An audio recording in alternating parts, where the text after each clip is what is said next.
इस एपिसोड की स्टार्टिंग में इस सीरीज का मेन कैरेक्टर को दिखाया जाता है। वो फॉर्मेशन में बंद होता है। कुछ अजीब सा क्रिएचर उसको खाने के लिए उसकी तरफ बढ़ रहे होते हैं। हमारा मेन कैरेक्टर हेल्प के लिए चिल्ला रहा होता है। पीछे से एक लड़की उसकी तरफ बढ़ रही होती है। वो लड़की एनर्जी को गैदर करके सीधा हमारा मेन कैरेक्टर के ऊपर अटैक कर देती है। उसके कान के पास आकर वो कहती है, लॉन्ग टाइम नो सी मास्टर, आपकी डिस्पल आ चुकी है, वेलकम नहीं करेंगे। ये सब कुछ उसके ऊपर पैर रख के कह रही होती है। समझ जाओ, है लड़की हमारा मेन कैरेक्टर का डिसिपल है। तो इसको इतना मारती है कि वो मरने वाला होता है। फिर हमारा मेन कैरेक्टर सोचता है, मुझे याद आया, मैं ओरिजिनली सू फैमिली के एग मास्टर हूँ, इमोर्टल गार्टिलम का। मैं चाइल्ड ऑफ डेस्टिनी था, इसीलिए हजारों लोग मुझे एडमायर करते थे। लेकिन डेमन अबेस की सेंट के साथ मिलकर गार्टिलम को धोखा दिया था, तभी से गार्टिलम का वांटेड बन गया। इससे बचने के लिए लोअर रिलम में जिन्यून इमोर्टल सेक्ट का एल्डर बन गया। अजीब है, ये मेरी मेमोरी नहीं है, लेकिन अब ये मैटर नहीं करता, अब मैं बनने वाला हूँ। तभी अचानक से उसकी आँख खुलती है। वह उसकी आँख की तरफ देखकर मन में सोचता है, मैं अभी जिंदा हूँ, मैं टाइम ट्रैवल कर चुका हूँ। सिर्फ इस बॉडी को ऑक्यूपाई करने के अलावा भी अगले 10 साल का मेमोरी मेरे पास है। उसके पास में ही एक लड़की बैठी होती है। वो कहती है, मास्टर आपको बुरा सपना है क्या? मैं आपकी पसीने पोंछने में मदद करूं? हम देख सकते हैं उसको काफ़ी चोट लगी होती है। ये वही लड़की होती है जो हमारा मेन कैरेक्टर को मार रही थी। उस लड़की को देखकर हमारा मेन कैरेक्टर सोचता है, ये फेंग वांग किंग है। 10 साल बाद एम्प्रेस क्रूएल एंड रूथलेस बनकर दुनिया में कत्लेआम मचा देगी। अब ये मेरी डिसेबल है। फिर हमारा मेन कैरेक्टर वांग सिंह से घबरा कर कहता है, नो थैंक्स। प्रिंसिपल कहती है, क्या हो मास्टर, मैंने कुछ गलत किया है क्या? हमारा मेन कैरेक्टर मन में सोचता है, ओरिजिनल ओनर के मेमोरी के हिसाब से सूचाएंगे। ये हमारा मेन कैरेक्टर जिस पार्टी में रह रहा है ना, उसी का नाम है सूचांगे, तो याद रखना। सूचांगे ने फेंग वांकी को केवल क्वाड्रन की तरफ इस्तेमाल किया, उसकी कल्टीवेशन को बढ़ाने के लिए। जब सही टाइम आएगा तब सूचांगे उसके साथ ड्यूअल कल्टीवेशन में से यूज करके सारी कल्टीवेशन ले लेगा। लेकिन उसकी कल्टीवेशन को लेने के लिए फेंग वांकी को वर्जिन रहना होगा, इसीलिए सूचांगे ने उसे दूसरे आदमियों से कांटेक्ट नहीं करने दिया। इसी दिन सूचांगे देखता है फेंग वांकिंग दूसरे सेट के सीनियर के साथ मिलकर स्किल सीख रही होती है, इसीलिए गुस्सा होकर फेंग वांकिंग को सजा देता है। इस छोटी लड़की को देखकर काफी तरस आ रहा है। फिर अचानक से उसके सामने सिस्टम गर्ल अपीयर होती है। सिस्टम में वार्निंग दिखा रहा होता है। सिस्टम कहती है, होस्ट वर्ल्ड के गर्ल ऑफ डेस्टिनी पर सिंपैथी फील किया है, इसीलिए रेड वार्निंग ट्रिगर हुआ है। सुपर स्कम सिस्टम का होस्ट होने के नाते आप हीरोइन फेंग वांकिंग के ऊपर सिंपैथी नहीं रख सकते। सुपर स्कम सिस्टम अब एक्टिव है। सिस्टम में टास्क आता है, उसमें लिखा होता है, फिंग वांगिंग ने मिस्टेक किया है, उसे 3 मिनट के अंदर पनिश कीजिए। मिशन कंप्लीट होने पर 100 कम पॉइंट्स मिलेंगे और 10 बैक थ्रू पिल्स। अगर फेल हुआ तो 10 कम पॉइंट्स कट होगा और कल्टीवेशन 2 रिलम ड्रॉप होगी, उसके साथ फिजिकल कैट्रेशन भी। सिस्टम में एक और नोटिफिकेशन आता है, उसमें लिखा होता है, पोस्ट के पास 100 कम पॉइंट्स है। अगर आपने सिस्टम का टास्क को कंप्लीट नहीं किया तो पॉइंट्स रिड्यूस होंगे। जब 0 पॉइंट्स होगा तो तब सिस्टम ऑटोमेटिकली अनबाउंड होगा और होस्ट मर जाएगा। यह देखकर तो हमारा मेन कैरेक्टर को काफी गुस्सा आता है, सिस्टम को गाली देने लगता है। फिर सिस्टम में अपनी डिस्पल का इंफॉर्मेशन दिखाता है। उसमें लिखा होता है, नेम फेंग वांकिंग कल्टीवेशन की ट्रेनिंग का लेवल 9।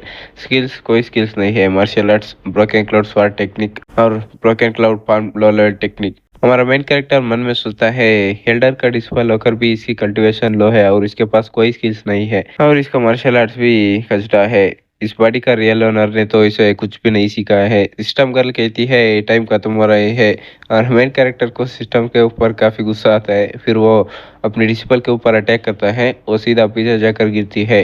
हमारा मेन कैरेक्टर उससे कहता है, तुमने मिस्टेक किया है, इसीलिए तुम्हें पनिशमेंट भी मिलेगा। वंकिंग के सामने केविन ब्रेड का मार्शल आर्ट को बुक को फेंकता है, उसका नाम टियान्यून टेक्निक होता है। और मेन कैरेक्टर उससे कहता है, तुमने चुपके मार्शल आर्ट को सीख रहे थे, इसलिए इस 7 ग्रेड को टेक्निक को कॉपी करो, यही तुम्हारा पनिशमेंट है। वंकिंग मन में सोचती है, 7 ग्रेड टेक्निक, इस पूरी सेट में सिर्फ 2 ही 7 ग्रेड के टेक्निक है, मास्टर ऐसे ही मुझे इसे कॉपी करने के लिए दिया है, सच में पनिशमेंट है क्या? हमारा मेन कैरेक्टर से कहता है, तुम्हें समझ आ गए तो तुम अब जा सकती हो। सिस्टम कहती है, कंग्रेचुलेशन, पनिशमेंट मिशन कंप्लीट हो चुका है। 100 पॉइंट्स और 10 ब्रेक थ्रू पिल्स मिलेंगे। सिस्टम में एक और स्पेशल रिवॉर्ड मिलती है। ये एक कार्ड होता है, इसका नाम सुप्रीम स्पिरिचुअल पावर प्रेजर होता है। इसका यूज़ 1 घंटे के लिए आपका हौरा सुप्रीम जैसा दिखा जाता है। ये एक दिन में सिर्फ एक बार यूज़ कर सकते हैं। ये मन में सोचता है, यह कार्ड मिल गया। वंकिंग जाते हुए कहती है, थैंक्स मास्टर, रिवार्ड और पनिशमेंट के लिए। मन में सोचती है, मास्टर के अटैक की वजह से मेरा जमा हुआ खून सब बाहर निकल चुका है और मेरा पुराना घाव भी ठीक हो चुका है। अब मैं ब्रेक थ्रू करने वाली हूँ। इसका मतलब है मास्टर सीक्रेट रहकर मेरा मदद कर रहा है। पीछे मुड़कर हमारा मेन कैरेक्टर को थैंक्स कहती हैं। सिस्टम में नोटिफिकेशन आता है, फेंग वांकिंग का फेवरेट +10 हो चुका है। इससे 10 कम पॉइंट्स मिलेंगे। हमारा मेन कैरेक्टर सोचता है, फेवर के बदले भी पॉइंट्स मिलेंगे। सिस्टम से कहता है, वंकिंग का फेवरेट लेवल दिखाओ। सिस्टम दिखाया जाता है, उसमें उसका लेवल -99 होता है। डार्कनेस 29% होती है। सिस्टम में लिखा होता है, अगर डार्कनेस 90% से ज़्यादा हो गए तो गर्ल ऑफ डेस्टिनी का स्टेटस लूज करेगी। हमारा मेन कैरेक्टर कहता है, फेवरेबिलिटी नेगेटिव में है। उस कमीने सूचांगे ने क्या किया है उसके साथ। सिस्टम गर्ल कहती है, वो आपको याद दिला दूँ, मेन टास्क स्टार्ट हो चुका है। मेन टास्क में लिखा होता है, वो इस बिगेस्ट विलन है और इस वर्ल्ड का प्लॉट को चेंज करना है। इंडियन टास्क में होता है, फेंग वांकिंग को एविल बनने में मदद करो। अगर मिशन फेल हुआ तो वो सारे स्किल्स को लॉस करेंगे और एक यूजलेस पर्सन बन जाएंगे। वो देखकर तो हमारा मेन कैरेक्टर सिस्टम से कहता है, उसे एविल बनाना है। सिस्टम, वो एविल बन गई तो समझो मैं मर गया, वो मुझे नहीं छोड़ेगी। उसको एहसास होता है कि कोई बैरियर तोड़कर अंदर आ गया है, इसलिए वो तलवार लेकर जाने लगता है। फिर एक लड़की को दिखाया जाता है, वो कह रही होती है, जेन्युइन इमोर्टल सेक्ट आ गया है, कुछ और देर में बच जाऊंगी। आई होप कोई उसे विल को रोकेगा। और मेन कैरेक्टर आकर उससे कहता है, कौन हो तुम, क्यों सेक्ट में घुस गई। और हमारा मेन कैरेक्टर को एल्डर कह रहे होते हैं। सिस्टम उसका डिटेल शो करता है। उसका नाम होता है शिव लिली। वो शिव फैमिली का चीफ प्रिंसिपल होती है। नॉर्थन वेस्टलैंड का cultivation level early divine realm होता है। शिव लिली हमारा मेन कैरेक्टर को अक्कर के उसके ऊपर बैठ जाती है। सेक्सी से उससे हेल्प मांग रही होती है। यही पे चैप्टर खत्म होते हैं। मिलते हैं नेक्स्ट वीडियो में। इस एपिसोड की शुरुआत वहीं से होती है जहाँ से पिछला एपिसोड खत्म हुआ था। शोलेली हमारा मेन कैरेक्टर के ऊपर बैठ जाती है। ये भी सोचता है, जिस हिसाब से हरकत कर रहे हैं ना, लगता है इसे पॉइजन से अफेक्ट हुई है। वो उसकी मीडियन को सील करता है कि पॉइजन स्प्रेड ना हो। उस लड़की को देखकर कहता है, इसे काफ़ी चोट लगी है, इसे पहले होश में आने के बाद देखूंगा क्या करना है। उसको उठाकर अंदर ले जाने लगता है। ये सब कुछ पेट से एक लड़की देख रही होती है। वो कहती है, सूचांगे ये कमीना। ये होती है स्वाट क्लाउड इमोर्टल सेट का एल्डर। इसका नाम बायू चैन होता है। पहले इस सेट का नाम जियानियन इमोर्टल सेट बताया था, अब इसे स्वाट क्लाउड इमोर्टल सेट बता रहे हैं, इसलिए मैं भी इसे यही बुलाऊंगा। अंदर का सीन दिखाया जाता है। हमारा मेन कैरेक्टर उसे हील कर रहा होता है। सिस्टम से कहता है, स्टूपिड सिस्टम, इसका इंफॉर्मेशन देखो। सिस्टम बताता है, ये फ्यूचर सीक्रेट लवर होती है एफेंग का। एफेंग इस वर्ल्ड का प्रोटैगनिस्ट है। सीक्रेट ट्रिलम में एफेंग को बचाने के लिए ये अपनी लाइफ को सेक्रीफाइस करती है। हमारा मेन कैरेक्टर सोचता है, एफेंग, मैं तो उसकी माल से टकरा गया। लूली का पॉइजन निकल जाती है। वो हमारा मेन कैरेक्टर से कहती है, एल्डर, मुझे बचाने के लिए शुक्रिया। फ्यूचर में शू फैमिली इस एहसान का बदला चुकाएगा। और मेन कैरेक्टर भी पूरा एटीट्यूड से कहता है, तुम्हें शुक्रिया कहने की कोई ज़रूरत नहीं है। इसको देखकर लूली के मन में लड्डू फूटने लगती है। वो सोचती है, ये कितना हैंडसम है यार, अगर पॉइजन निकालने के लिए इसके साथ डुएट कल्टीवेशन भी करती, इसमें कोई बुरी बात नहीं थी। नहीं नहीं, मैं क्या सोच रही हूँ। पीछे से हमारा मेन कैरेक्टर भी कंफ्यूज होता है, ये क्या कर रही है। सिस्टम बताता है, शिवलिली का फेवरेट +13 हुआ है, इसलिए 300 पॉइंट्स मिलते हैं। टोटल 360 पॉइंट्स होते हैं। ये मन में सोचता है, क्या इतना आसान है पॉइंट्स कमाना। लूली कहती है, एल्डर, मेरी वजह से सेट में मुसीबत भी आ सकती है, आपके फेवर को फ्यूचर में ज़रूर रिपे करूंगी। हमारा मेन कैरेक्टर भी उसे कहता है, ठीक है। तभी बाहर से आवाज आती है, स्वाट क्लाउड इमोर्टल सेट के बच्चे, तुम लोगों की हिम्मत कैसे हुई मेरी चीज को छुपाने की। उस आवाज को सुनकर लूली घबरा जाती है और कहती है, वो यहाँ पर आ गया। वो दोनों बाहर आते हैं। जो लोग वहां पर बात कर रहे होते हैं, ये तो गोस्ट सेट का आ रहा है। कब से गोस्ट सेट के लोग स्वाट इमोर्टल सेट में आने लगे, क्या ये गोस्ट कर्प एंसेस्टर है। कहते हैं, ये काफी क्रूएल है, इसने कई सेट को बर्बाद कर चुका है। गोस्ट कॉर्प एंसेस्टर कहता है उसको वापस लौटा दो वरना पूरा सेट को डिस्ट्रॉय कर दूंगा। इसके बारे में बताया जाता है ये गोस्ट कॉर्प सेट का एंसेस्टर होता है। इसकी कल्टीवेशन लेवल सोल फॉर्मेशन के मिस्टेज होती है। सिस्टम कहती है वोस्ट शूली को हेल्प करो, इसको हराने में आपको पॉइंट्स मिलेंगे। हाँ, लेकिन सिर्फ क्रिटिकल मोमेंट पर ही हेल्प कर सकते हैं। हमारा मेन कैरेक्टर भी सोचता है या कितना मुसीबत है। तभी आसमान से कुछ लोग आते हुए कहते हैं तुम्हें घमंड दिखाने की कोई जरूरत नहीं है, हमारा सेट भी कम नहीं है। ये होते हैं सेट के एल्डर्स, जिसमें से एक बाई होती है, दूसरा जांग यूनचेन होता है, तीसरा जाओ युआन एक ग्रैंड एल्डर होता है। ग्रैंड एल्डर कहता है कब से हमारा सेट तुम्हारे लोगों को छुपाने लगी। वो बुड्ढा लोली को दिखाकर कहता है वो लड़की उसको वापस करो वरना तुम्हारे सेट को डिस्ट्रॉय कर दूंगा। जो सुनकर एल्डर बाइक उससे कहती है बुड्ढे उसे लेकर जल्दी चले जाओ, ज्यादा उछलने की जरूरत नहीं है। एल्डर चैन भाई से कहता है अरे माँ उसको क्यों छेड़ते हो, उसको गुस्सा आ गया ना, हमारे सेट में कोई नहीं रहेगा उसका सामना करने के लिए। सुनकर भाई कहती है चुप हो जा डरपोक साला। चैन भी लाइक अरे गुस्सा क्या होते हो। वो बुड्ढा हेल्डर बाइक को देखकर कहता है तुम भी काफी बढ़िया हो, तुम और उस लड़की दोनों मिलकर मुझे अच्छी सी मदद दो, मैं इस सेट को छोड़ दूंगा। जो सुनकर तो एल्डर भाई को काफी गुस्सा आता है। बुड्ढे तेरी माँ का, तुझे क्या लगता है बाई फैमिली में कोई सुप्रीम नहीं है क्या, अगर मुझे कुछ हुआ तो बाई फैमिली तुम्हें नहीं छोड़ेगी। एल्डर चैन भाई से कहता है अरे गुस्सा मत हुए।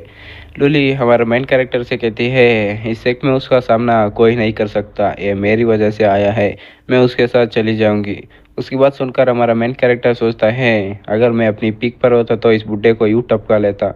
तो फैमिली के एक्सपर्ट्स ने मेरे अंदर ब्लड लाइन सीड लगाया है अपनी आरा को छुपाने के लिए, ताकि इमर्टल रिलम के बंदे मेरे पीछे ना पड़ सके। तभी उसको याद आता है अरे यार मेरे पास तो वो है ना। और लोली से कहता है मेरी जान चिंता मत करो, इस बुड्ढे को मैं देख लूंगा। यह सुनकर तो उस बुड्ढे को काफी गुस्सा आता है, वो हमारा मेन कैरेक्टर के ऊपर अटैक करने लगता है। हमारा मेन कैरेक्टर सीधा सिटशाम का कार्ड निकाल कर जमीन पे मरता है, जिसकी वजह से तगड़ा रिएक्शन होता है। उसमें से एक फिगर बाहर रहती है, उसकी आरा को देखकर तो सबकी फटने लगती है। चैन कहता है ये तो सोल फॉर्मेशन लेवल से भी ज्यादा ताकतवर है। वो बंदा बुड्ढे को पकड़ लेता है और कहता है मैं भी देखूं किसमें इतनी हिम्मत है स्वाड इमोर्टल सेक में टच कर सके। बुड्ढा भी लाइक अरे छोड़ दो, तुम लोगों को कोई मार्शल एथिक्स नहीं है क्या, मैं फिर वापस नहीं आऊँगा, मुझे छोड़ दो प्लीज़। यहीं पे हमारा एपिसोड खत्म होता है, मिलते हैं अगली वीडियो में।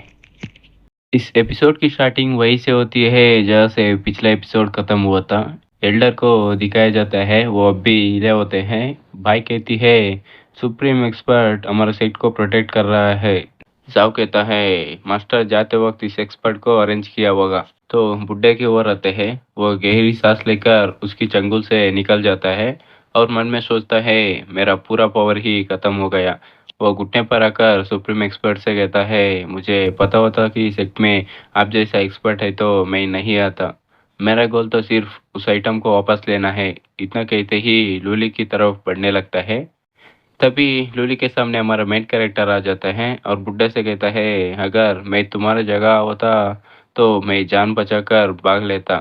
एल्डर चेन कहता है मानना पड़ेगा सूचंगों को पता है शो ऑफ कब करना है, सुप्रीम एक्सपर्ट यहाँ पर है इसीलिए ये एटीट्यूड दिखा रहा है। और बुड्ढा कहता है मरना चाहते हो क्या साले, मेरा सामना करने आ गई। हमारा मेन कैरेक्टर के सामने शील्ड अपीयर होती है और कहता है इसे टपका दो। वो बुड्ढा पीछे देखता है, एक्सपर्ट पीछे से अटैक करने के लिए तैयार होता है और अटैक कर भी देता है।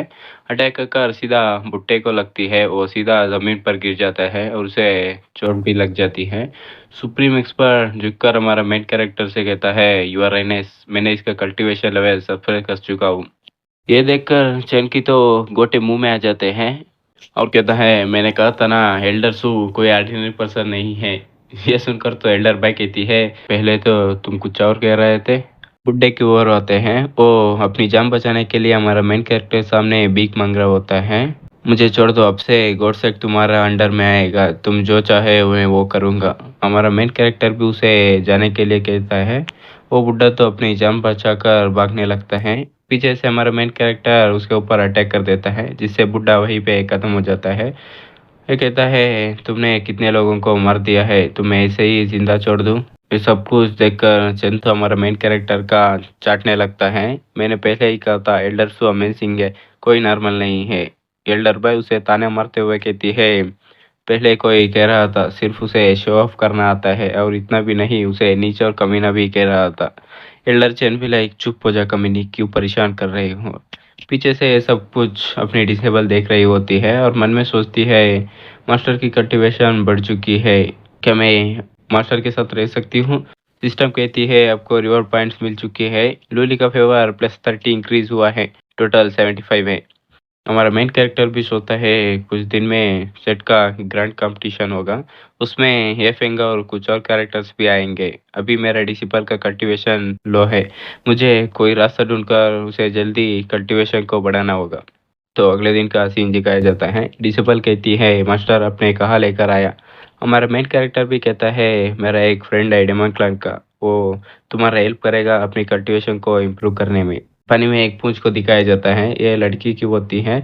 वो आते ही हमारा मेन कैरेक्टर के मुंह पे पानी थूकने लगती है और बोलती है, तुमने सोच लिया मेरे साथ एंशियंट डेमन रीलम में आने के लिए। मैंने कहा था तुम वहाँ पर ड्रैगन किंग बनकर रह सकते हो। हमारा मेन कैरेक्टर भी कहता है कौन ड्रैगन, तुम तो एक सांप हो सांप। ये सुनकर वो भी कहती है नॉनसेंस, मैं ड्रैगन हूँ ड्रैगन, ये सब छोड़ो, मैं यहाँ पर काम से आया हूँ। ये देख रही हो ना, ये मेरी डिसेबल है।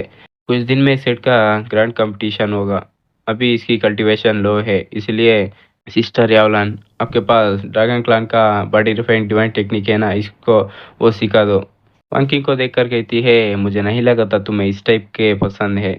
इनको तो उसकी बात समझ में नहीं आती। वो कहती है जब मैं सुप्रीम रीलम में जाऊंगी तब इमरान खान को ले सकती हूँ, तब इस लड़की से कम नहीं होगी। ये बोलकर ट्रांसफर होने लगती हैं, काफी खूबसूरत भी लग रही होती हैं। हमारा मेन कैरेक्टर को पकड़ लेती हैं और कहती है जब ट्रांसफर हो जाऊंगी सब जो चाहे वो कर सकती हूँ। हमारा मेन कैरेक्टर कहता है अरे मजाक मत करो, अब बाद में बात करेंगे। तभी सिस्टम का नोटिफिकेशन आता है, वोस्ट इसका फेवर 80 से ज़्यादा गेन करो और इसको सुप्रीम रीला में जाने में मदद करो, तब इसका ब्लड लाइन और ड्रैगन बोन को ले लेना। हमारा मेन कैरेक्टर भी सोचता है डैम सिस्टम, ऐसा कैसे ले लूँ। पिछले लाइफ में यावलान सिर्फ सूचांगे पर ही विश्वास करती थी, लेकिन इस कमीने का ध्यान तो हमेशा उसकी ड्रैगन बोन पर थी। ब्रेक थ्रू करते वक्त इसने उसकी ड्रैगन बोन को छीन लिया। फिर हमारा मेन कैरेक्टर वहां से भागते हुए कहता है सिस्टर एलवान अपनी डिसेबल को आपके ऊपर छोड़ती हूँ, वंकिंग उसकी बात मानना, जो कहती है वो करना। वंकिंग उसको जाता हुआ देखकर उदास हो जाती है। यालान उसको पकड़ लेती है और उससे कहती है अब तैयार हो जाओ, जो कहती हूँ वो करना। वंकिंग कहती है क्या करना चाहते हो तुम। अरे कुछ भी नहीं, अपने कपड़े को लो ड्रैगन ब्रेड को रिफाइन करने के लिए। क्यों डर रहे हो, मैं मर थोड़ी ना हूँ तुम्हारी लेने के लिए एडवांटेज। वो शर्माते हुए सोचती है ये सिर्फ आपके लिए मास्टर, मैं ज़रूर स्ट्रांग बनूंगी। धीरे धीरे अपने कपड़े खोलने लगती हैं और ये काफ़ी खूबसूरत भी लग रही होती है। वो दोनों कल्टीवेशन करने लगते हैं। यहीं पे हमारा एपिसोड खत्म होता है, मिलते हैं अगले वीडियो में। इस एपिसोड की शुरुआत होती है ग्रैंड कंपटीशन के दिन। कंपटीशन को देखने के लिए कुछ ज़्यादा ही लोग आ चुके होते हैं। एल्डर जैन कहता है ये पहली बार है इतने लोग कंपटीशन को देखने आ गए हैं। जैसे ही इनको पता चला सुप्रीम एक्सपर्ट है, इसीलिए सभी लोग आने लगे हैं। लोग कह रहे होते हैं वो देखो नॉर्थन रीजन के 3 बड़ी फैमिली हेड आ चुके हैं। लूली उनको वेलकम कर रही होती है। उसमें से लूली का बाप भी होता है, ये शू फैमिली का हेड शू लांगचेन होता है। दूसरा बाई फैमिली का हेड बाई टंग होता है। तीसरा होंग फैमिली का हेड होंग वांगमिंग होता है। लूली का बाप लूली से कहता है मेरे बेटी मैंने सुना है तुम सुप्रीम एल्डर को जानती हो। कहते हैं वो काफी यंग है, कब तुम मुझे उससे मिलवाओगी। लूली शर्माते हुए कहती है पिताजी कुछ भी मत बोलिए। लोग कहते हैं वो देखो डेमन स्लेइंग अलायंस के भी लोग आ चुके हैं। ये होता है डेमन स्लेइंग अलायंस का वाइस लीडर बैकुन। हमें एक और मिस्टीरियस बंदे को दिखाया जाता है। वो कहता है लूली लंबा समय हो चुका है। तो कंपटीशन स्टार्ट होती है। पहले ही फाइट में लूनी नाम का बंदा जीत जाता है, दूसरे फाइट में अपनी डिसिपल जीत जाती है। यहीं पे कंपटीशन खत्म होते हैं, सीधा फाइनल दिखाया जाता है जिसमें वंकिंग वर्सेस लीव के बीच में फाइट होगी। हमारा मेन कैरेक्टर मन में सोचता है यावलान के साथ कल्टीवेशन करने से वंकिंग का पोटेंशियल भी बढ़ चुकी है, आखिरकार ये फ्यूचर में एम्प्रेस बनेगी। तो लियू अपनी डिसिपल से बोलता है जूनियर हम दोबारा मिल गए हैं, अगर मैं तुम्हें नहीं सिखाया होता तो तुम पहले राउंड में ही एलिमिनेट हो जाती। अपनी डिसेबल भी मन में सोचती है तुमने तो सिर्फ मेरा मौका उठाना चाहते थे, वो बंदा कह रहा होता है, तुम हार मान लेना, मेरा मुकाबला नहीं कर सकती। क्यों ना तुम आज रात को मेरे पास आओ, हम दोनों मिलकर डीप प्रैक्टिस करेंगे। जो सुनकर तो अपनी प्रिंसिपल को गुस्सा आ जाता है। वो तलवार से हमला करती है, जिससे उसके फेस पर कट हो जाता है। उससे उसे भी गुस्सा आता है। वो कहता है, तुमने मेरा खूबसूरत चेहरे पर कट किया है। ये ले, एक एक कर उसके ऊपर अटैक कर देता है। अपने डिसिबल भी उसके अटैक को आसानी से रोकती है। डेमन स्लेइंग अलियंस का वाइस लीडर मन में सोचता है, इस लड़की से डेमन क्लान का स्मेल आ रहा है। हमारा मेन कैरेक्टर मन में सोचता है, इस बेवकूफ तो उसे गुस्सा दिला रहा है। एंटर जो कहता है, लगता है सूचांगे उसके डिसिपल पर काफी मेहनत किया है, इसलिए वो कुछ ही दिन में इतना प्रोग्रेस किया है। तो लड़ाई की ओर आते हैं। अपनी डिसिपल तो उस पर भारी पड़ रही होती है। वो सोचता है, मैं इससे हार नहीं सकता, वरना किसी को मुंह दिखाने लायक नहीं रहूंगा। इतना सोचकर अपनी दूसरे हाथ पर एक वेपन को लेता है। स्वॉर्ड से अपनी डिसिपल के ऊपर अटैक करता है। वो भी आसानी से उसे रोक लेती है। वो नोटिस करती है, इसके हाथ में एक विडन वेपन है। बंदा उस वेपन को अपनी डिसिपल की ओर फेंक देता है, लेकिन अपनी डिसिपल आसानी से उसको कट कर देती है। वो यहीं पे हार नहीं मानता, स्वॉर्ड से एक और अटैक करता है। अपनी डिसिपल उससे मुश्किल से डज कर लेती है, उसके अंडे पर मरती है, जिससे उसकी अंडे टूट जाते हैं। लोग कह रहे होते हैं, यार कितना निर्दयी से मारा है, अब तो वो पाप नहीं बन सकता। तो इस कंपटीशन का विनर अपनी डिसिपल बन जाती है। वो भी काफी खुश होती है और मन में सोचती है, मास्टर मैंने आपको निराश नहीं किया। हमारा मेन कैरेक्टर भी कहता है, बढ़िया था। अभी आसमान से पोर्टल खुलती है, उसमें से एक ड्रैगन आती है। उसके ऊपर एक बंदा बैठा होता है। वो कहता है, स्वॉर्ड क्लाउड इमोर्टल सेक्ट अपने आप को महान मानती है, लेकिन उसके डिसिपल तो ऐसे गंदे चाल चल रहे हैं। कितनी मजे की बात है, इतने सारे लोग इकट्ठा हुए हैं इस क्राउन प्रिंस को वेलकम करने के लिए। दर्शन कहता है, ये डेमन क्लान का प्रिंस मार्डाउटियन है। अब कहता है, ये बंदा यहाँ क्यों आया है। जूली का बाप भी कहता है, ये heaven and earth demon list का रैंक 3rd पर है, इसे इसके सामना हम नहीं कर सकते। अभी हमें नकाब वाले बंदे को दिखाया जाता है। वो अपने मन में सोचता है, तुम फाइनली आ गए, काफी देर से तुम्हारा इंतजार कर रहा था। तो ड्रैगन के बॉडी से खतरनाक आरा भी निकल रहा होता है। कॉन्फ्रिक्स बोलता है, सेट का ग्रैंड कंपटीशन हो रहा है, रिवॉर्ड भी तगड़ा ही होगा, मैं उसमें काफ़ी इंटरेस्टेड हूँ। यहीं पे आज का एपिसोड खत्म होता है। मिलते हैं अगले वीडियो में। ये एपिसोड वहीं से शुरू होती है जहाँ से पिछला एपिसोड खत्म हुआ था। एडरचन कहता है, अरे डरने की कोई बात नहीं है। सेट का बैरियर है ना, वो सिर्फ शो ऑफ के लिए नहीं है। मैं मान ही नहीं सकता वो बैरियर तोड़कर अंदर आएगा। तो उस ड्रैगन आसानी से बैरियर को तोड़कर अंदर आ जाता है, जो देखकर तो चैन की गोटे मुंह में आ जाते हैं। प्रिंस कहता है, कितनी कमजोर था। इतना बोलकर अपने डिसिपल के सामने काफी कूल एंट्री मारता है, जिससे उसे भी तकलीफ होती है। प्रिंस बोलता है, तुम लोगों को 10 सेकंड दूंगा, जिसको भी इस कंपटीशन से मतलब नहीं है वो चला जाए, वरना तुम लोगों का केयर नहीं। जो सुनकर सबकी फटने लगती है। सिस्टम तो हमारा मेन कैरेक्टर को एक और मिशन देता है, क्राउन प्रिंस को सबके सामने हराना है। जो सुनकर हमारा मेन कैरेक्टर भी कहता है, सिस्टम कितनी मुसीबत है यार। प्रिंस भी कहता है, टाइम खत्म हुआ है। जो सुनकर सभी भागने लगते हैं। जाओ कहता है, एल्डर सू, सेट का ग्रैंड फॉर्मेशन एक्टिव करना, हम साथ में मिलकर उससे लड़ सकते हैं। नहीं, तुम लोगों से नहीं होगा। जो सुनकर चैन भी गुस्सा करने लगता है। जाओ उससे कहता है, उसे सही कहा। तो प्रिंस अपनी डिसिपल को देखकर मन में सोचता है, ये लड़की, इसका ब्लड लाइन आ रहा कोई ऑर्डिनरी नहीं है, आगे कमाल की बनेगी। वो आकर अपनी डिस्पल का चेहरा पकड़ लेता है और उसे कहता है, तुम्हारा स्टाइल डेमन सेट की तरह है, यहाँ रहना तुम्हारे लिए वेस्ट है, क्यों ना तुम मेरे डेमन क्लान में आ जाना। जो सुनकर अपनी डिस्पल भी डायरेक्ट उसके मुंह पे मना कर देती है ना, तुम काफी भद्दे दिखते हो। जो सुनकर वो भी चौंक जाता है और कहता है, लड़की तुम्हारा दिमाग तो ठीक है ना, मैं इतना हैंडसम हूँ, तुम मुझे बद्दा कह रहे हो, बाद में पछताना मत। जब मैं अपा जो भी है उन सभी लोगों को मारने के बाद उसकी सभी टेक्निक और लेजर को ले लूंगा, बाद में तुम ही मेरे पास आओगी। ठीक है, तुम्हें एक चांस देता हूँ, बाद में लोग ये ना कहे क्राउन प्रिंस ने तुम्हें मौका नहीं दिया। तुम 3 साल तक मेरा गुलाम बन जाओ, बाद में तुम्हें जाने दूंगा। जो सुनकर चैन भी चौंक जाता है और कहता है, 3 साल के लिए गुलाम बन जाना, ये बुरी बात नहीं है।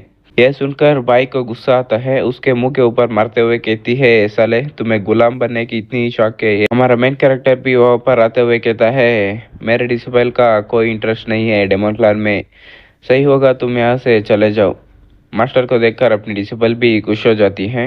प्रिंस एक अटैक बनाते हुए कहता है, तुम जैसे एक मामूली सा एल्डर की औकात नहीं है मेरे सामने बात करने की। ये बोलकर हमारा मेन कैरेक्टर की तरफ अटैक कर देता है। हमारा मेन कैरेक्टर भी एक्सपेल करता है, जिससे सारे लोग उनका स्पॉट को कंट्रोल करके प्रिंस की ओर अटैक करता है। वो सीधा प्रिंस के अटैक को चीरते हुए जाती है। प्रिंस भी कहता है, छोटा सा ट्रिक, इससे कुछ नहीं होने वाला है। हमारा मेन कैरेक्टर भी सीधा प्रिंस के पीछे आ जाता है। अच्छा है बात है क्या? प्रिंस भी मन में सोचता है, अरे साला है कब पीछे आ गया।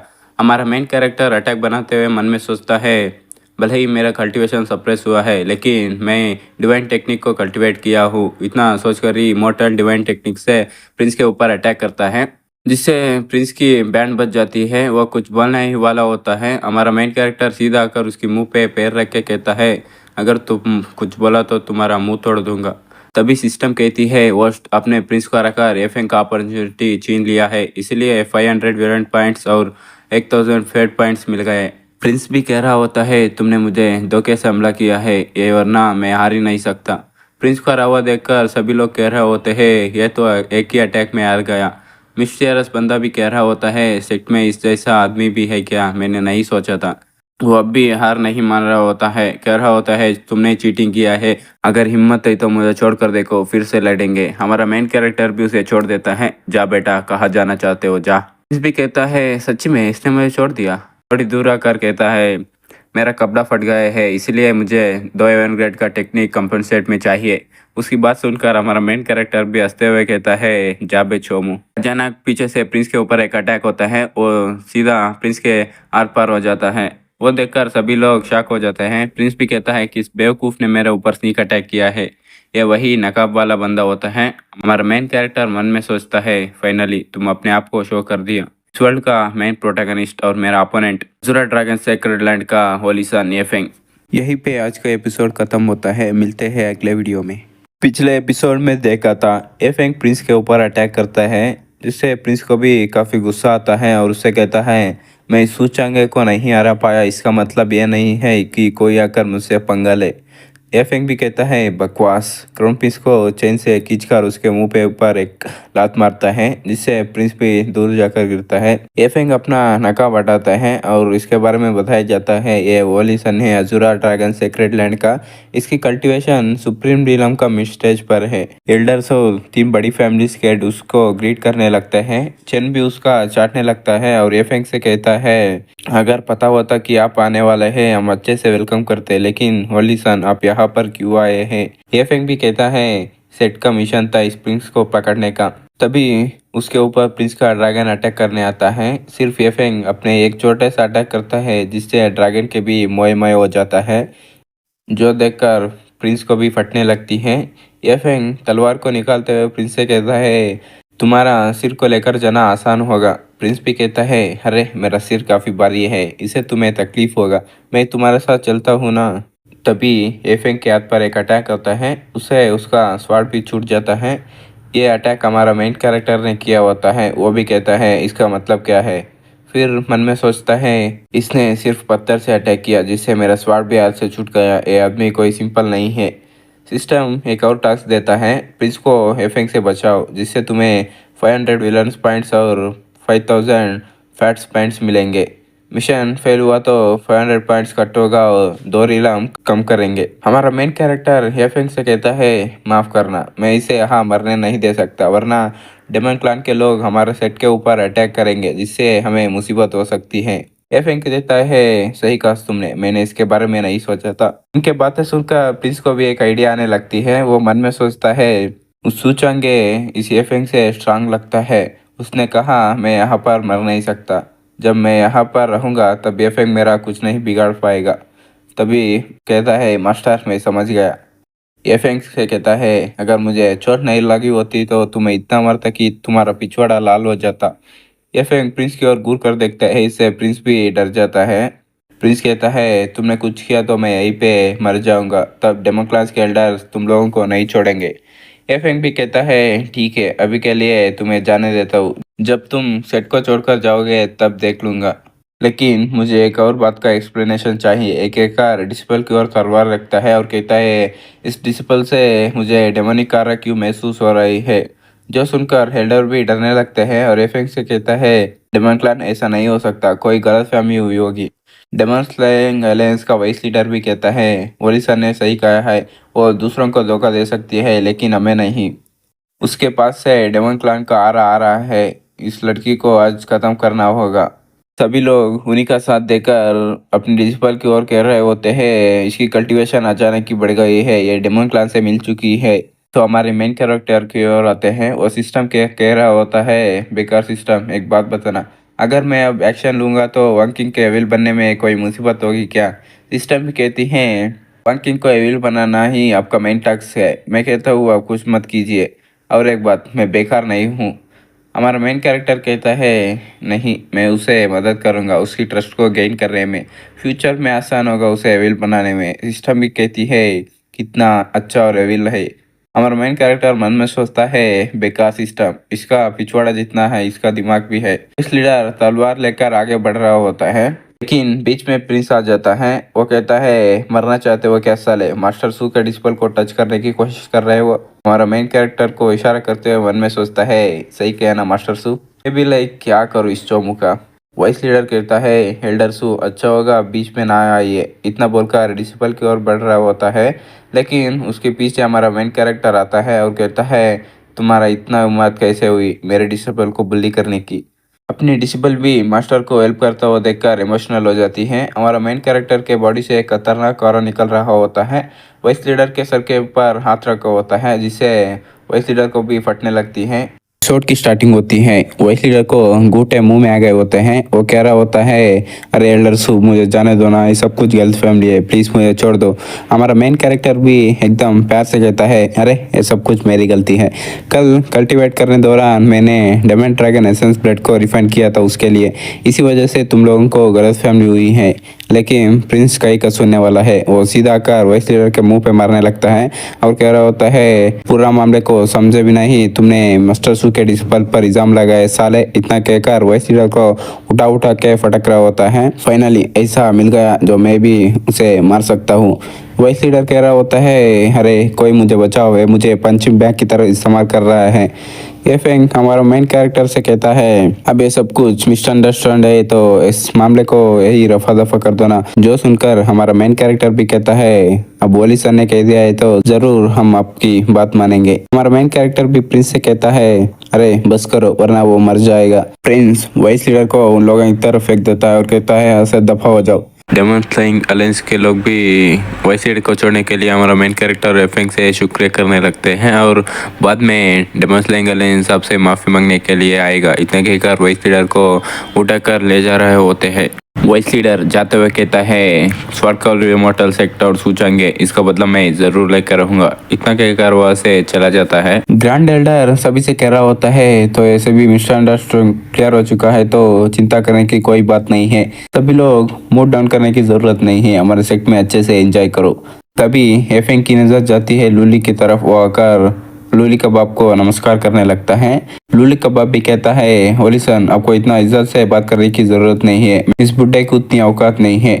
जो सुनकर एफेंग कहता है पेट्रियाजसू आपको याद नहीं होगा कुछ साल पहले अपने एक घायल हुए बंदे को बचाया था, वो मैं ही हूँ। उस वक्त मैं ट्रेनिंग करने जा रहा था, इसीलिए मैंने अपनी असली पहचान को छुपाया था, इसी वजह से आपने मुझे नहीं पहचाना है। तो सुनकर लूली कबाब भी काफी खुशी होता है, हंसते हुए कहता है तो वो इंसान वॉलिसन है, शू फैमिली का खुशकिस्मत है, हमने वॉलिसन को हेल्प किया है।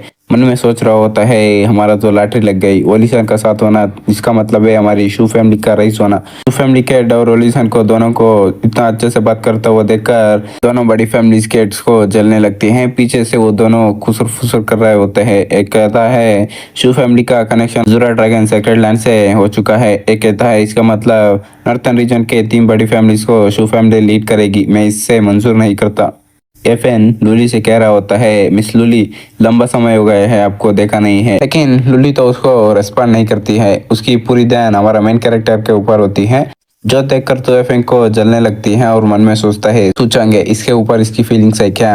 लूली कबाब लूली से कहता है अरे चुप क्यों हो, ओलिसन तुमसे बात कर रहा है ना। जो सुनकर लूली एफएन से कहती है वो तो छोटी सी बात है, मैं उसे कब का भूल चुकी हूँ। वो लिसन, आपको चिंता करने की जरूरत नहीं है। ये फेंग मन में सोचता है, ये तो पहले ही भूल चुकी है। लूली कहती है, इतनी सी बात है तो मुझे कुछ काम है, तुम लोग बात करो। इतना कहकर वो वैसे चले जाती हैं। लेकिन लूली का बाप लूली से कहता है, कहाँ जा रहे हो, वापस आ जाओ। ये फेंग से कहता है, उसके कहने का मतलब है हमें बदले में कुछ नहीं चाहिए, आप गलत मत समझिए। लूली आकर हमारा मेन कैरेक्टर का हाथ पकड़ लेती है और उससे कहती है, चलो ना, मेरे पापा तुमसे मिलना चाहते हैं। यह भी सोचता है, मुझसे क्यों मिलना चाहता है। यह देखकर हेफिंग का गांड जलने लगता है। फिर हमें टी रूम का सीन दिखाया जाता है। हमारा मेन कैरेक्टर और लूली कबाब बैठे होते हैं। हमारा मेन कैरेक्टर कहता है, बताओ आप मुझसे अकेले में क्यों मिलना चाहते हैं। यह सुनकर लूली कबाब भी मन में सोचने लगता है। लूली होलिसन को कुछ खास भाव नहीं देती है, लगता है एल्डर सू में इंटरेस्ट है, जिससे होलिसन को अफेंड होगा। हम एल्डर सू का सपोर्ट भी खो नहीं सकते हैं। बुड्ढा हमारा मेन कैरेक्टर से कहता है, जब से तुमने उसे गोडसेक से बचाया है तब से वो वापस आने में मना कर रही है और मुझे भी यही रहने के लिए कह रही है। वो आपको पसंद करती है, अगर आपका भी उसमें इंटरेस्ट है तो मैं यही रहकर आपका सर्व करता हूँ। सिर्फ एक ही रिक्वेस्ट है, आई होप एल्डर सू एक अपॉर्चुनिटी देंगे मुझे सुप्रीम में एंटर करने के लिए। ये सब कुछ सुनने के बाद हमारा मेन कैरेक्टर भी आराम से चाय पी रहा होता है। जो कर तो बुड्ढे की गांड जलने लगती है। फिर हमें दूसरा सीन दिखाया जाता है माउंटेन के पीछे का। अपनी डिसिपल जा रही होती है और मन में सोच रही होती है, सच में मैं ग्रैंड कंपटीशन में फर्स्ट आ गई हूँ, मुझे जाकर सिस्टर यावलान को शुक्रिया कहना है। यावलान वही अपनी ड्रैगन गर्ल है। लेकिन वो देखती है ये फेंग उसके सामने ही खड़ा होता है। ये मन में सोचती है, ये अभी तक यहीं पर है, नहीं गए क्या। मास्टर ने तो पहले ही मेटल को सेटल किया है। ये फेंग कहता है, चिंता मत करो, मैं यहाँ पर परेशान करने नहीं आया हूँ। वंकिंग भी कहती है, तो ओरिसन को कुछ कहना नहीं है तो मैं ऐसे चला जाती हूँ। इतना कहकर जाने लगती है। लेकिन ये फेंग उसे रोकने लगता है और उसे कहता है, क्या तुमने सोचा है तुम्हारा मास्टर इतना ताकतवर है, लेकिन तुम जैसे कमजोर सा लड़की को उसने डिसिपल क्यों बनाया है? क्योंकि तुम्हारे पास नई नेदर एम्पर फिनिक्स बॉडी है। जब तुम्हारा ब्लड लाइन अवेकन होगा उस वक्त का एडवांटेज लेकर तुम्हारा मास्टर तुम्हारा ब्लड लाइन को छीनकर एम्परर बॉडी को डिस्ट्रॉय करेगा। उस समय इस वर्ल्ड में उसका सामना कोई नहीं कर सकता है, यही उसका गोल है। एफेंग अपनी हाथ को आगे बढ़ाते हुए कहता है, मेरे साथ आ जाओ, मैं तुम्हारी ब्लड लाइन को अवेकन करने में मदद करूंगा। जो सुनकर अपनी डिसेबल भी कहती है, मैंने सोचा था कि अजुरा ड्रैगन सेक्रेट लैंड का ओलिसन समझदार होगा, पता नहीं था कि तुम जैसा चोमू होगा। तुम्हें लगता है कि मैं तुम जैसे चोमू पे विश्वास करूंगी या अपनी मास्टर पर इतने सालों से जानती हूँ। बाट में जाओ, इतना कहकर वहाँ से चली जाती है। एफेंग कहता है, इसकी हिम्मत कैसे हुई मेरी ऑफर को ठुकराने की। तभी उसकी बॉडी से एक अजीब सी एनर्जी निकलने लगती है और वो कहती है, मैंने पहले ही कहा था उसे उठाकर ले जाते हैं, लेकिन तुम्हें तो अपनी सेट की इज्जत की पड़ी थी। तुम जैसे लोगों से यही मुसीबत है, अपने आप को कुछ महान समझने लगते हैं। ये फेंग गुस्से से कहता है, चुप हो जा साले। एपिसोड की स्टार्टिंग होती है, हमारा मेन कैरेक्टर को दिखाया जाता है जो कि टी रूम के बाहर खड़ा होता है। वहीं पर लूली आकर कहती है, कैसर, हाँ मेरे फादर ने तुमसे क्या कहा है। जो सुनकर हमारा मेन कैरेक्टर भी कहता है, तुम्हारे बाप ने तुझे मुझे भेज दिया है, तो बताओ अब लोग क्या करें। इतना कर उसके सर पर पैर से हाथ रखता है। वो भी शर्माते हुए कहती है, तो ऐसी बात है तो मैं अब से आपके साथ ही रहूंगी, कहीं पे भी नहीं जाऊंगी। जब से आपने मुझे बचाया है तब से मैं अपनी दिल को आपको सौंप चुकी हूँ। इतना कहने के बाद सिस्टम में नोटिफिकेशन आता है, शुली का फेवरेबिलिटी 5% इंक्रीज हुई है। करेंटली उसकी फेवरेबिलिटी अबव 80 है। एक और नोटिफिकेशन आता है, उसमें कहती है वो आपने कम्प्लीटली एफएन का रोमांटिक रिलेशनशिप टेस्ट ट्राई किया है, इसीलिए आपको random reward points 666 villain points मिलते हैं। ब्लेम देना है तो तुम सिर्फ तुम्हें ही ब्लेम दे सकते हो, क्योंकि तुम अपनी लव को प्रोटेक्ट करने के काबिल नहीं हो। इस सिस्टम और इस वर्ल्ड को ब्लेम दे सकते हो। इतना सोचने के बाद हमें माउंटेन का पीछे का सीन दिखाया जाता है। एक आंटी कह रही होती है, लिटिल गर्ल भागना बंद करो और हमारे साथ अज़ुरा ड्रैगन सीक्रेट लैंड में चलो। ये अड्डी वही होती है, पिछले एपिसोड में देखा था ना, एफेक्ट से एक एनर्जी निकली होती है। असल में ये एक एंशिएंट डिवाइन वेपन का टुकड़ा होता है। वो कह रही होती है, मैं एंशिएंट डिवाइन वेपन का फ्रेगमेंट हूँ, इतने साल एवेंट एंड अर्थ में ट्रैवल कर चुका हूँ, लेकिन तुम जैसा एक एवेंट फिजिक वाला बॉडी को नहीं देखा हूँ। इतना कहकर अपनी डिसिपल को खाने रखती है। अपनी डिसिपल भी काफी घबराई होती है और कहती है, गेट लॉस्ट। वो अड्डी भी कहती है, तो फिर तुम्हें जबरदस्ती ले जाना पड़ेगा। इतना कहकर एक अटैक करता है जिसकी वजह से वांकिंग को भी तकलीफ हो रही होती है। लेकिन वहां पर प्रिंस आ जाता है। वो कहता है इवन एफेक्ट में भी इतनी हिम्मत नहीं है एल्डर सू के डिस्पल को टच कर सके। लगता है तुम्हारे हड्डी में काफी दम है, इसलिए एल्डर सू के डिस्पल पे अटैक कर रहे हो। इतना बोलकर हड्डी के ऊपर एक अटैक कर देता है। अपनी डिस्पल भी मन में सोच रही होती है ये यहाँ पर क्या कर रहे हैं। प्रिंस वांकिंग के पास आ जाता है। उस हड्डी को देख सकते हैं प्रिंस के अटैक की वजह से उसके खोपड़ी में छेद हो गई होती है। वो हड्डी एफएम के पास आकर कहती है इस बेवकूफ नहीं गया है क्या, मैं इसे तुम पर छोड़ देता हूँ। एफएम कहता है प्रिंस के बच्चे, मैं तुम्हें जाने के लिए छोड़ दिया था लेकिन तुम दूसरों के काम में टांग अड़ा रहे हो। लगता है तुम्हें जीने की कोई इच्छा नहीं है। उसे घूर के देखता है जिसकी वजह से प्रिंस का प्रकर सीधा वांकिंग के पीछे छुपने लगता है और एफएम से कहता है मैं यहाँ पर सिर्फ मास्टर सू के डिस्पल को प्रोटेक्ट करने आया हूँ। तुम कुछ मत करो वरना इस लड़की को चोट लग गई तो मास्टर सू तुम लोगों को जाने नहीं देगा।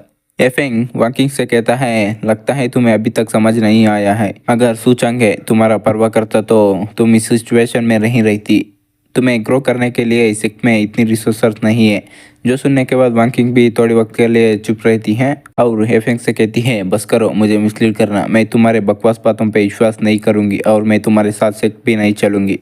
जो सुनने के बाद एफेंग भी चुप हो जाता है। उसी वक्त हमारा मेन कैरेक्टर का आवाज़ आता है अगर वॉरिसन को हमारे सेक्ट में कोई काम नहीं है तो यहाँ से दफ़ा हो सकते हो।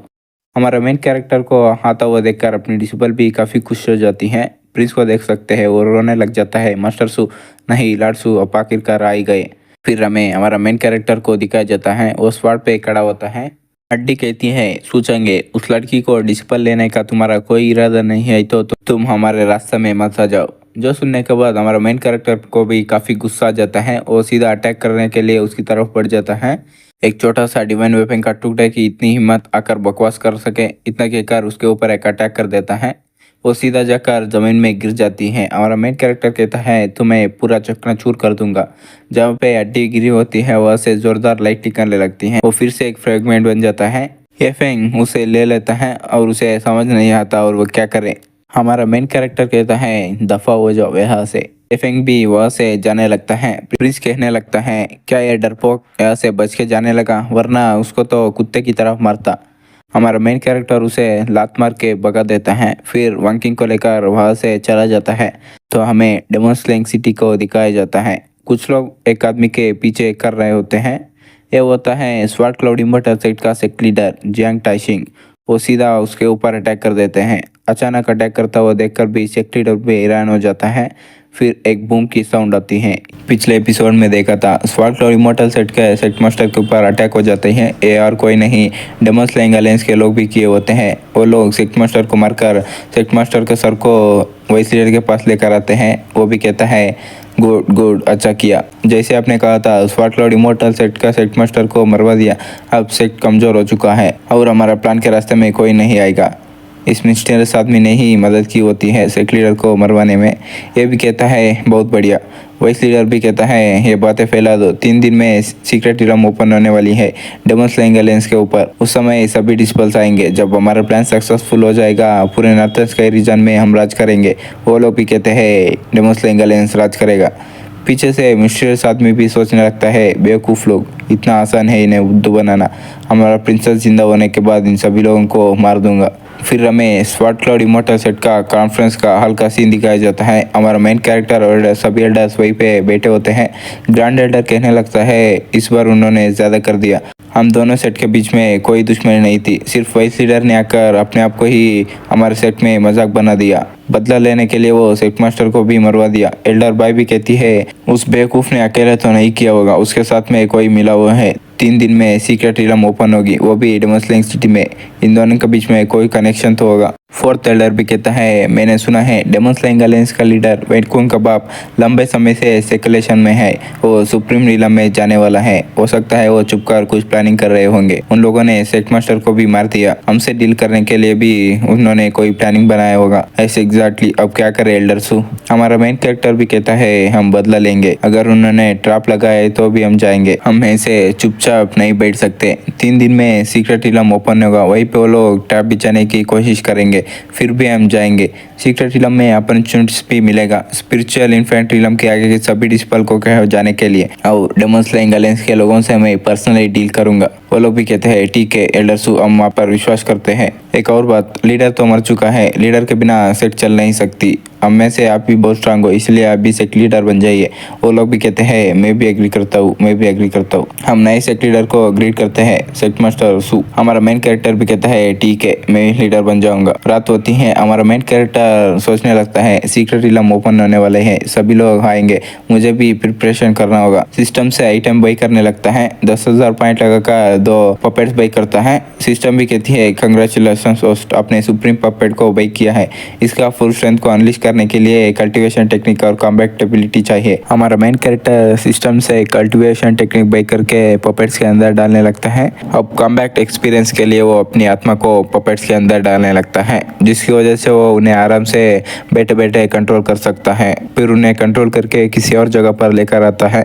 वहीं पे एक सेक्ट होती है जिसका नाम स्पिरिट डिवाइन सेक्ट होता है। वो भी कहता है spirit divine sect northern region से काफ़ी दूर है, अगर यहाँ पर मैं पपेट्स की स्ट्रेंथ को चेक कर सकता हूँ फिर भी कोई परेशानी नहीं होगी। सेक्ट वालों को भी पता लग जाता है उसके ऊपर कोई अटैक करने वाला है, इसलिए वो बेल बजा के बताने लगता है एनिमी ने अटैक किया है, बैटल के लिए रेडी हो जाओ। फिर सेक्ट मास्टर डिस्पल सेट के सभी लोग आ जाते हैं बैटल करने के लिए। किसने हमारे सेक्ट पे अटैक किया है उन्हें जाने मत दो, मार दो। फिर हमारा मेन कैरेक्टर भी आगे बढ़ने लगता है लड़ाई करने के लिए। मन में सोचता है तुम लोगों के साथ मेरी कोई दुश्मनी नहीं है, स्ट्रेंथ चेक करने के लिए कोई चाहिए था, इसलिए तुम लोग ही अनलकी मान सकते हो। देखो यार पपेट्स तो आत्मा से कंट्रोल कर रहा है लेकिन उसका बॉडी रूम में ही है। दरवाजा खोल के कोई अंदर आने लगता है, ये और कोई नहीं लूली होती है। फिर लड़ाई की ओर आता है जहाँ पर हमारा मेन कैरेक्टर पपेट से लात गुस्सा मुक्के मार के उनको लड़ने का मौका ही नहीं देता। फिर हमारा मेन कैरेक्टर एक बहुत बड़ा अटैक करके उन सबको मार देता है, फिर अपनी बॉडी में आ जाता है। यहाँ पर लोली तो कुछ और काम कर रही होती है। हमारा मेन कैरेक्टर कहता है यू नाटी गर्ल, अब देखो कैसे तुम्हें पनिश करता हूँ। इतना कहकर उसको लेटा के वो लोग चालू पड़ जाते हैं और इन दोनों के बीच में हो जाता है। फिर हमें 3 दिन बाद का सीन दिखाया जाता है। सीक्रेट रिलम ओपन होने वाली होती है, इसीलिए सभी लोग डेमन स्लेइंग सिटी में आ रहे होते हैं। हमारा सेट के लोग भी आ जाते हैं। आते ही एल्डर बाई कहने लगती है वेकुन तुमने सेक्ट मास्टर को मारा है, हम तुम्हें जाने नहीं देंगे। वो भी कहता है क्या करोगे, देखो तुम लोग एक डेमन के साथ घूम रहे हो, तुम्हारा सेक्ट मास्टर पूरा सेक्ट डेमन से मिल चुकी है, इसीलिए इवेंट के बिहाव में मैं जस्टिस करूंगा। एल्डर बाई हमारा मेन कैरेक्टर और ड्रैगन गर्ल की तरफ देखकर मन में सोचने लगती है जब से चांगे सेक्ट मास्टर बना है, पहले तो माउंटेन में चोरी छुप कर रहती थी, अब तो आराम से घूमने लगी है।